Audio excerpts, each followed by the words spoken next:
Vamos nessa. É o seguinte, quando você pensa nos rins, a unidade funcional do rim se chama néfron. Néfron. Cada rim, você tem 1 milhão de néfrons em cada rim. Pancadaria. E cada néfron, ele consegue atuar de uma maneira independente. Um néfron produz urina. Presta atenção, por favor. Pelo amor de Deus, que isso é muito importante. Um néfron sozinho produz urina. Não são grupos de néfrons para a produção de urina. O que acontece? Por que é importante essa informação? Quando você pensa assim, que o cara vai tendo uma doença renal, ele vai perdendo néfrons, você tem 1 milhão de néfrons, ele vai perdendo néfrons, os néfrons que são remanescentes, os que ficam, vão fazendo a função dos que se foram. E aí, o que acontece?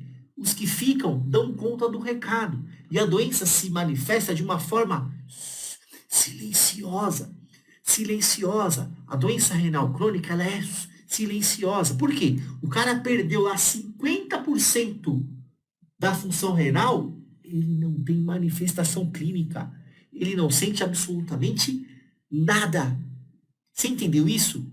Porque os néfrons remanescentes, os que ficam, dão conta do recado. Eles fazem a função de excreção, eles tiram ureia, tiram creatinina e o cara não tem nenhuma manifestação clínica.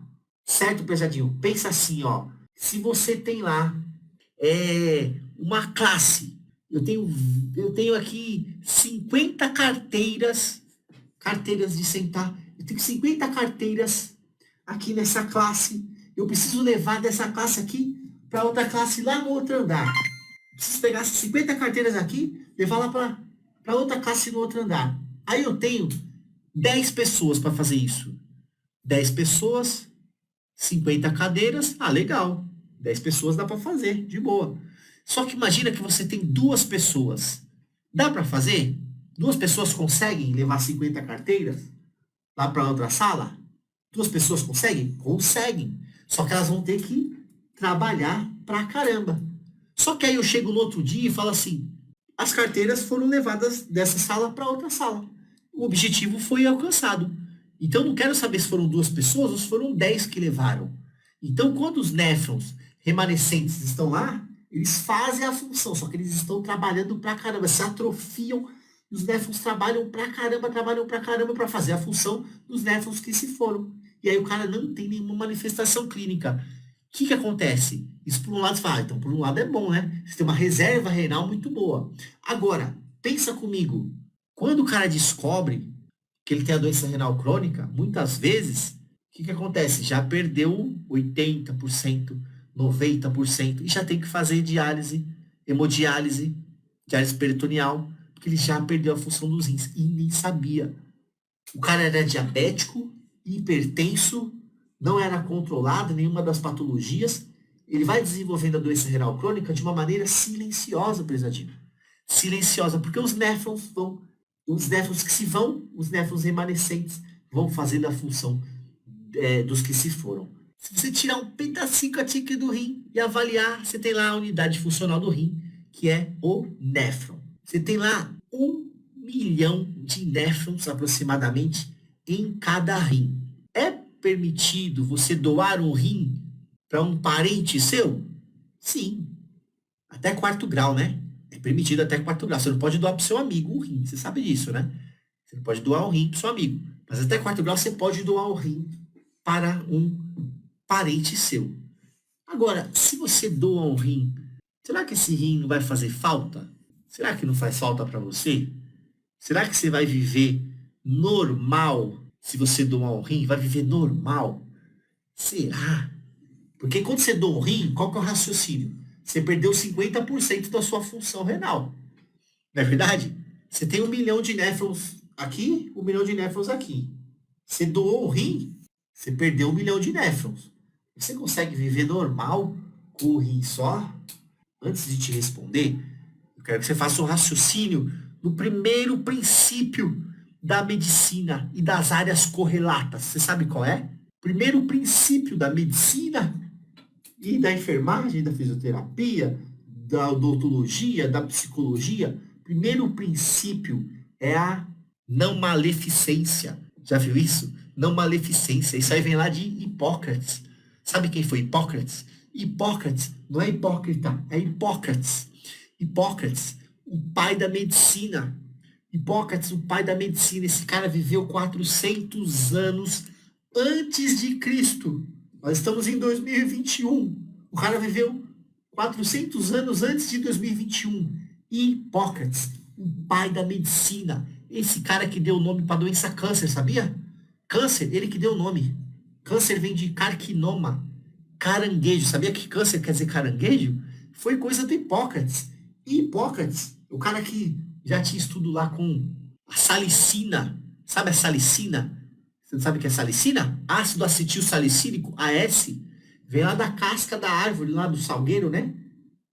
Salicina, Hipócrates. Esse Hipócrates é o pai da medicina. Você fez o juramento de Florence. Lembra que você fez o juramento de Florence quando você se formou? Solenemente juro. Aí um fala, o outro responde, né? Solenemente juro, solenemente juro. Defender a enfermagem. Lembra disso? O médico, quando se forma, ele faz o juramento de Hipócrates. Hipócrates. Prezado, mas para que você está falando de Hipócrates? Meu Deus, não entendi nada agora.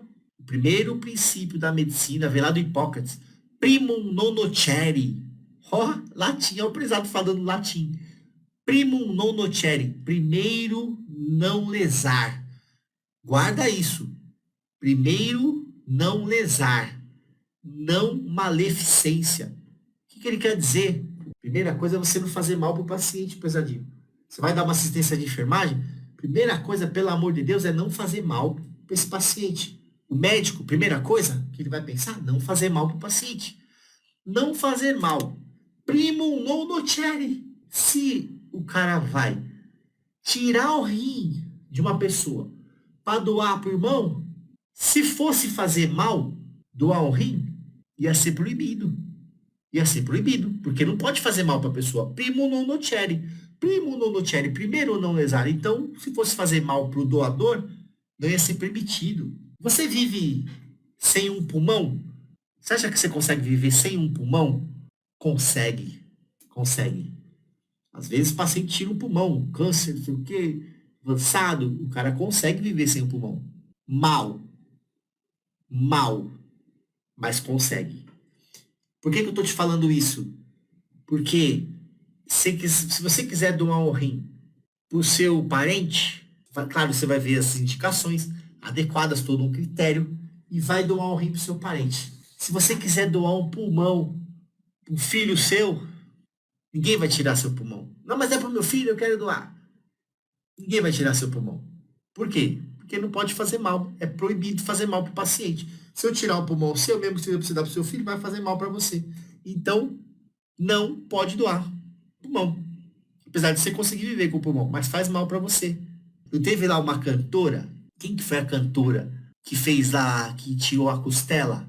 Mas tirou a costela, é complicado. Aqui no Brasil, essa cirurgia não é permitida.